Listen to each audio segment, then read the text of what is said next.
Have you ever wondered what a stock is? Well, let's dive in. A stock is essentially a slice of ownership in a company. When you purchase a stock, you're actually buying a piece of that company, making you a shareholder. As a shareholder, you now have a claim on part of the company's assets and earnings. It's a way for you to invest in the future of the company and potentially reap benefits if it succeeds. So in essence, when you buy a stock, you're buying a piece of a company. But why do companies sell stocks, you ask? Well, stocks function as a bridge between companies and potential investors. Companies sell stocks to raise capital. This could be for a multitude of reasons. Perhaps they're aiming to grow the business, pay off debt, or finance new projects.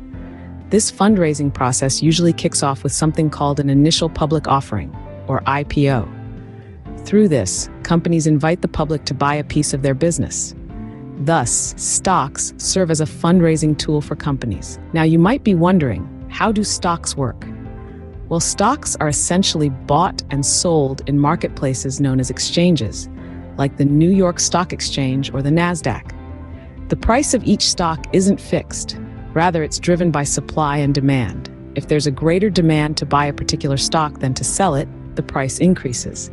Conversely, if more folks are keen to sell than buy, the price falls. That's the simple supply-demand principle at work in the stock market. To sum it up, a stock is a type of investment that signifies your ownership in a company.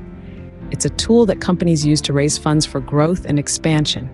The price of each stock fluctuates based on supply and demand in the market.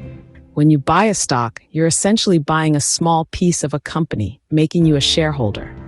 This means you participate in its gains and losses. So next time you hear about stocks, remember, it's all about owning a slice of a company and participating in its gains and losses.